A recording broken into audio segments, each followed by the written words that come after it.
you had come into doing fine watercolors in an interesting way, because you came from the commercial side, Yes. being a commercial artist, and your first fine piece was done for your wedding? Yes, yes. I did commercial work for 13 years in LA, and I needed I was young, I didn't have any money, so I needed a painting because we were going to have a wedding at our house, and my fireplace had no painting over the fireplace where you could tell something was missing. So my first painting was to do one for myself just to hang for the wedding.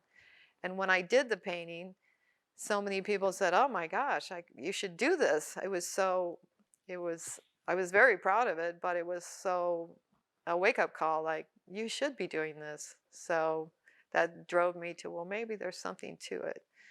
But I was so used to working and making money, because when I grew up, all I heard about is starving artists, starving artists. I fought being an artist. I didn't want to be an artist. I didn't want to starve. I wanted to have money. I grew up with contractors in my family, and we lived in custom homes. And, even though we didn't have money, it looked like we had money. I lived like we had money, and I wanted that same lifestyle. So starving artist was not on my idea of what I wanted to do. But I worked so hard at what I did that my husband convinced me that he would take care of us for the first half of our life. If I would put my efforts into my art, I'll take the second half. So, and I always joked, because he didn't tell me what half. I mean, we still are we're still on his half. We're going to live for a long time. Well, the thing is, you've been quite a successful artist, and I think part of the reason is that you stay very topical, though your love of history is very evident, and your pieces about wine and wine glasses are beautiful, because we are in wine country, but your historic pieces are really remarkable. How did those evolve? My love of history, I just adore history, but it also from my taste in life. So we love antiques. We love things that are made, that somebody's made, that you can look at it and admire the work. You didn't just pick it up at Macy's or whatever. But the art that I could see out in the world, unless it was historic, unless it was an antique piece, it didn't fit the style of my decor. So I started painting modern pieces with a modern take on a historic image, and to bring that into my world, that all tied together, it just felt right. And I came across the first couple pieces I did. I came across some old photos, because we go through swap meets or wherever we can find, and I had come across some old photos from a person here in Napa, and I tracked them down. And he was an older man. He was probably close to 80. And I said, I came across some old family photos of yours. Could I paint them? And he said, what do I care?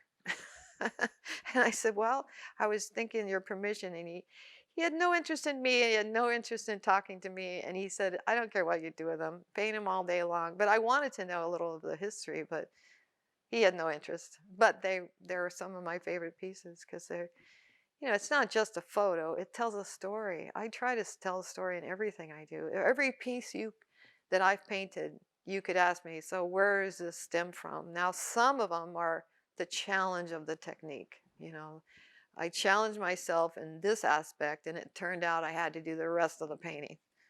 But a lot of my paintings, I have a story why they came to be. What is it that happened before? I can say, I drove here before. It could be no story of value, but it's all has a start and an end in the middle to them, So.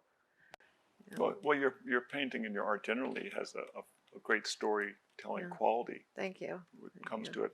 But I remember the story about this piece on the wall about the windows of all the men in front of the winery, and how you were searching for the building where this was, the original photograph came from, and finally, hidden away in an obscure private building, you finally found it. Yes, we almost gave up on that. So what I wanted to do was be historically accurate to the color of the texture of the stones in the back of the piece. The men I saw as I saw them, but the stone without the coloring, these are old photos that don't have colors. So what is it?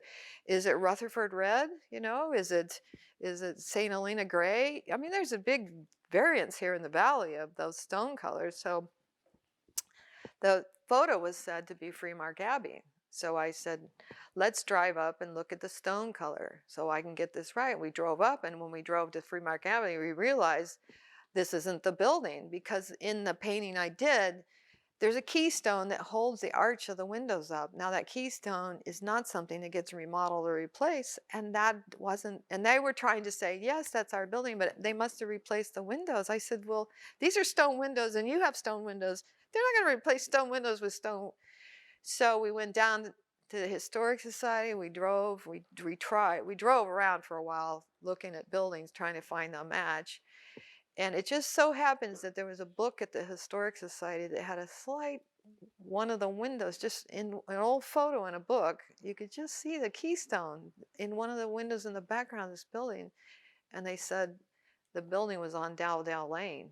So we went to Dowdell Lane, and we were about to give up because it was getting ridiculous. We were obsessed over this thing, and it's like, we got to stop, just finish the painting, do whatever color you think is right for you.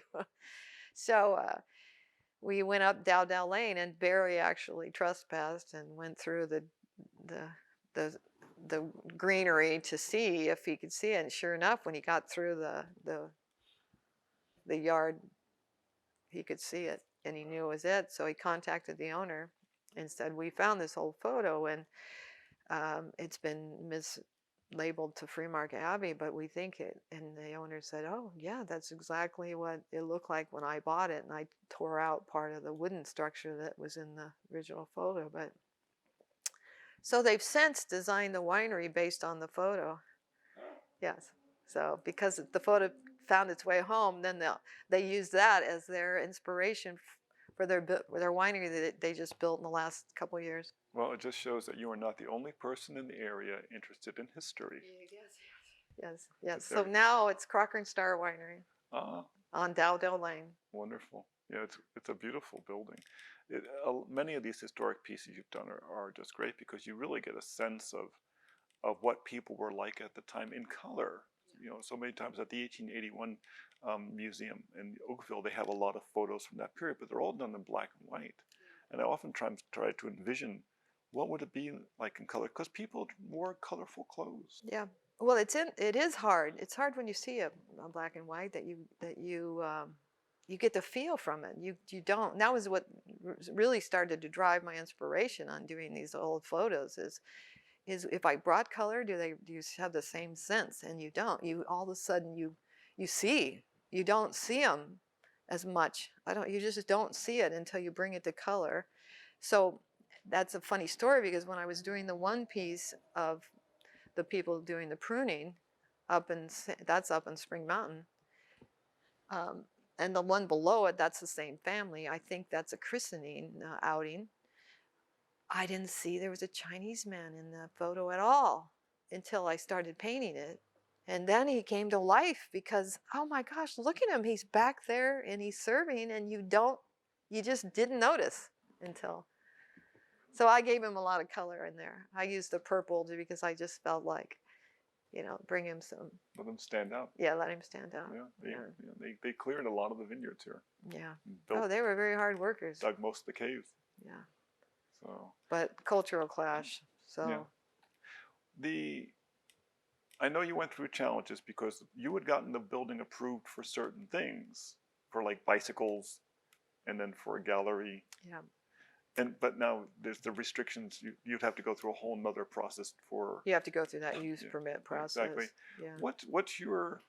What's your particular vision of where you'd like to see the gallery go? If I could survive on the gallery out here, that would be my dream. I would love to live in this building and have a gallery and make it successful. It's just a challenge these days. It's a very hard road to go. It's with an artist, it's what have you done lately? It's not, you don't get a momentum going, and then there are the NFL top of the crust artists that once they make their success, they ride on it. But artists, it's a very tough road to be just an artist and keep going. So I wish this could be a viable gallery. Are you thinking about maybe cooperating with a couple of other artists? No, because I have to be successful with getting people out here. You know, if I can't get people out here, and it's not, I don't take it to heart. I mean, you have to come in to see what's in here, and if you can't get somebody to even come through the door, it's not, you know. So I don't want to invite other artists. Hey, you want to come join me and sit out here with me? It's like, but anyway, so to get some momentum going, we looked at some of the history of the building, and we discovered that actually they had done a newspaper article about us when we first took this project on. You know, here's these two crazy people going to take on this old project, and from that we've got somebody left a comment saying this old movie was filmed out there, it a a commercial for a car commercial, but we could never find the car commercial with the old sheriff pile. We tried and tried, we couldn't find that, but we found the Killer Bees movie only in the last couple years because YouTube, now somebody put it on YouTube. Before that, we couldn't get it. We saw that it existed, but we couldn't get the clip. So now it's on YouTube, and it's great. So the opening of this Killer Bees movie in 1974 shows the building, shows the people, shows the area. And I said, that's such a great history that physically people can see. You don't have to use your imagination. So I started bringing the bee concept into the building to give a conversation to the building. And I've got a lot of bee things here. Of course, we should have a conversation on bees alone. We should be protecting. We should not be, you know, I grew up like I think most people did. You killed the bee because it could sting you, you know, and that's the way it was. You just had nothing good to say about a bee, you know. Now we should be respecting the bees to every bee that comes in. And I thought, well, that starts the conversation. And the killer bee sounds bad, but the bee isn't a killer bee like we're familiar with. The killer bee coming out of Mexico that's, you know, coming up through the Gulf Coast. Where these bees are actually loyal to a woman who owns a vineyard across the street, and these bees are hers. And they only kill if she tells them to kill, and they kill for her. So it's a funny thing that they're good bees. They're not really killer bees. Right. But tied to a bad mistress. Yeah, it's a mistress. She gets them to swarm in such large groups. That's how they kill. They don't actually kill, you know, like a killer bee would kill. So. Well, you've probably noticed, as I have, that I've never seen so many hives around. You know, people putting, you know, in the wintertime they put their stacks of hives. Yes. I see more and more of them all the time. Right, but you're mixing two different kinds of bees. So one of the problems that honeybees, everybody wants a honeybee. Everybody wants to have honey. Everybody says, sure, we'll protect the honeybee, and the honeybee gets all this funding because it's near and dear to our hearts, the honeybee. But these are native bees. These bees aren't bringing us honey. These bees are pollinating our wildlife and pollinating. And people say, so what? You know, what do we care about the wildlife or the wildflowers and but our crisis is actually at a higher level because we cannot farm a native bee. Where you can farm honeybees, you can't fix it by farming them. You have to support the native bee and not expect a return. Yes, not expect but he doesn't give us any honey. So that's why I thought, well, I can at least have that conversation with people as this is where our real concerns lie, and we have to stop using the pesticides and the things that are killing these bees, and because that's the end of all of us, you know. And I think that's one of the things that people don't realize is a native bee is detrimental to our well-being, even though you don't think of that. You know, you think, yeah, use a honeybee, you know, they'll do the job, but they don't do the same job. They don't do the same pollinating. So I had heard in the lecture that there were almost 2,000 different kinds of bees. Exactly. And some of them are very tiny. Yes. But yes. It's like a concept in biodynamics that you have to have a wide diversity of plants. Yeah. That the plants are much healthier when you have a wide diversity. because there's lots of different nutrients and there's lots of different Well, that makes interactions. it also, yeah, makes it hard to put this forward. Is, well, what can we do with a native beet? Well, with almost 2,000 varieties, you can't just say all we have to do is this. So it's hard to even have a conversation with somebody that comes through the door to say, you know, well, I've got bee boxes here that I've created and made for conversation, mostly for conversation. I'm not going to get into a lot of these, but those are only like designed for maybe 5 different native bees. The loner bee, they don't swarm, you know. You still have a whole vast, you know, and one of them is the bee that does the boring in the boring bees. I don't know exactly the name, but they damage your house, so people don't want them. But it's like, well, give them something to damage, right? Exactly. Yeah. Exactly. You have to create the environments that function for them. Yeah, yeah, You know? and that's not easy because they're native. Exactly. If that were easy, then people would just do that. Well, that's part of the whole concept behind the agricultural preserve, is that you were preserving nature, you were preserving the Yeah, natural world. And at many yeah. of the wineries, you have, 50 acres of vines and 1,000 acres of woods. Yeah, when you So, first moved here, right. you lived in a So, different section of Napa. well, when we first came, so I'm 5th generation Californian, and we were living in Southern California, doing working. And after 9/11, we said we want a life that takes us. So we were living life, not just living a work. And we fell in love with Napa when we came on our honeymoon in 1992, and said someday I'd like to be there. So we came up to Napa one day and we're just looking around, and after 3 days we fell in love with an old property and ended up changing our life, changing where I showed my work, changing and moving to Napa. But that was in the middle of the valley. And so we knew the middle of the valley very well after living there for 12 years, north, right around the Yountville area. And when we decided to move to Carneros, we had no idea that people called Carneros the armpit of Napa. And that's because in the day, I guess this was very poor section. Always very poor. So they built a resort down here, and that started to change the whole face of Carneros. And the wineries that are down here, and the traffic has driven people down here, and now it's part of a good place to develop because you don't have the traffic, you don't have the overcrowding, and you can get here from San Francisco and then, you know, on a good day in an hour. So it's part of where people, you know, and it's only, I think that's only common that when something gets popular, it starts to expand out. And Carneros is kind of still the place to develop because we're just now getting new wineries down here too. Well, you also have the advantage that the area grows primarily the Chardonnay and Pinot Noirs that are very popular with the millennials. That's true. And And the weather here, you know, it used to be, as far as I've been told, it used to be way too windy down here, but the climate has changed to where the wind is not a problem. I was worried about the wind when we moved here, but we have been here now we've owned this property now for 8 years, and we have not experienced the winds like they used to talk about.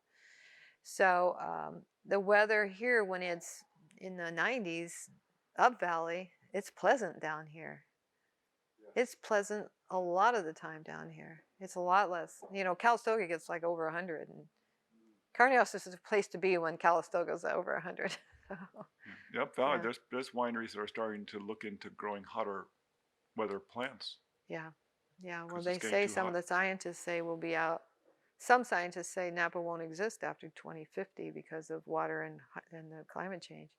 That it's going to be having to move closer to the coast for the grapes to be able to produce what they are. But Yeah, you have the Carneros next door, which is a big, beautiful resort, and now they're right. building a second resort down here, aren't they? Well, they're still working on it. That'll be down by Stanley Lane. Yeah, yeah. It's been on the books. It's approved to go, and it's enormous. It's going to be big. It has a brewery in it. It has a winery in it. It has homes in it, and also timeshare and hotel rooms. It's a huge project.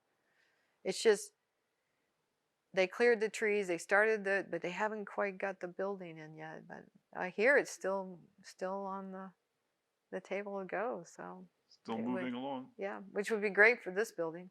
Yes. I heard from another tour guide, in fact, because it's, I think, an auberge property, isn't it? It's changed. It's always changed from who originally, it was a Regis, St. Regis originally, and then it was bought by, and we heard the Auberge group that built, and then, but, so I'm not sure who the investors are, but it's on the books, and that's hard enough. I think it'll, someday somebody will finish it because, or get it going to where, I mean, I thought we'd see activity now because we had heard it's going to be going up again. But the funny thing is, we personally know one of the investors, and he doesn't even know why it's not moving. So if he doesn't know, we don't know. Yeah, yeah. So where do you see your art going in terms of, Well, if I had my own dream, I would hope that this large space could support. But this space is very large for an artist to support just her own art. So I'd always planned on having my art in the second building, a much smaller, in a studio environment, more of a studio environment than a gallery environment, and then bring something here that would actually be a destination or something people would draw more people to it, and the gallery would be just a added plus to whatever that is. But I mean specifically in terms of your art, because for instance, you've been creating a whole bunch of other pieces in 3 dimensions. For instance, your little art, your little bees, the bees your things, bee pieces, the bees images are showing up all over the place. The bees on the glasses. Yeah. Where do you see? And then you have these. I'm an artist, no matter what. I'm an artist inside. So what you're sitting in my art piece right now. Exactly. I constructed this property for 5 years, and you're sitting in the art. That's It didn't matter. It wasn't a painting. I built and I did all the woodwork by hand. I built the front door. That's art. Right. So to me, I don't have to stick with a painting. It has to be, as long as I can create. I'm happy creating. I could just create and all day long, just to the satisfaction of creating for myself. And you're an artist too, so you know that you're just driven by creating something. It doesn't have dollars and cents to it. No. So that's a good and bad thing. Yes. Because sometimes we get just crazy to do something just because we want to do it, and it's like, what are you doing that for? Yes. I don't know. Well, I think it's turned out beautifully. Oh, thank you. Thank you. I'm very proud of it.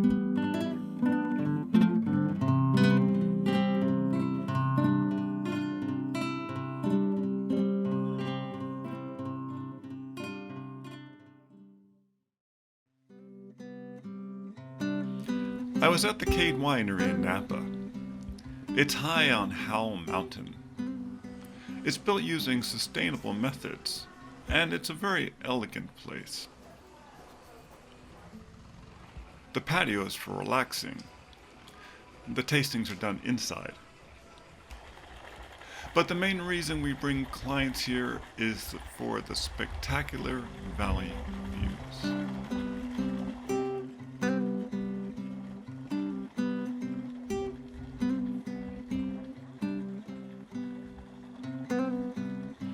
The vineyards are good, but not very old, and that factors into the nature of the wine. Rocky Howell Mountain is a hard place to grow. The wines require age to show their best. A cool feature is the winery tour that they offer. The winery is built into the hillside, but it's always the views that impress me. Although my clients seem to enjoy the tour, I do find the winery a tad formal, but it makes up for that with the beauty of the place. It is the kind of location where you should have someone drive you who is not drinking. When I was first doing research for our tour books, I got a job working, and it was all limousines and town cars, and then later on, some buses and such. Mm-hmm. And it was just the worst thing to tour in. Because all you got is this little window between you and them. Come visit us at winecountryatwork.com for more of our shorts and for full episodes. Brasswood is known for its restaurant and market just north of St. Helena. It's an event center with a courtyard, and it can operate in the valley's reserve because it's in one of the rare commercial zones. It has a tasting room for their wines, with outdoor areas, and a den for special tastings. But they also have tastings at the winery for their custom crush clients. Numerous wineries use this facility, mostly small ultra-premium labels, including those made by Philippe MELKA, a well-known wine consultant. Many wineries only make 1 or 2 wines, so they don't need their own winery. A group winery works well for them. Of course, it is fronted by vines, because this is a prime growing area. There is a tasting area outside that seats 10 guests, but it's in high demand by the wineries anxious to show off their wines. Luckily, there are other tasting areas depending on the group's size. Although the building is a winery first and a hospitality center second. They also do tastings in the restaurant as part of a lunch or a pairing. There is no list of their clients, so tastings are by invitation. Visit winecountryawork.com for full episodes of our TV show. CUVAISON is in southern Napa in the rolling hills of Los Carneros. They specialize in Pinot Noir and Chardonnay. CUVAISON is Swiss-French for harvest and reflects the Swiss family that are the longtime vineyard owners. The modern winery is across from the stylish tasting room, which is open to guests only by appointment. It was designed to take full advantage of the beautiful views in this region just north of the San Pablo Bay. The tasting room faces north towards the main Napa Valley, so provides shade from the bright midday sun. With a sharp pair of eyes, you can see the ultra-modern Artesa winery at the base of Milligan Hill to the north. Like most of the wineries in Cool Carneros, Pinot Noir and Chardonnay come first, but most wineries branch out. The winery interior is very sleek, as if they don't want the building to interfere with the beauty of the place. They have the option of sitting you inside or out, in the sun or the shade, and on quiet days you can often choose. They're normally set up for couples and parties of 4, but they have a room with couches where larger groups are seated, although the views in there are less dramatic. Thanks for joining us for this little tour of CUVAISON Winery in southern Napa in June of 2020. To see full episodes of our TV show and to find our tour and travel books, visit winecountryawork.com. Enjoy.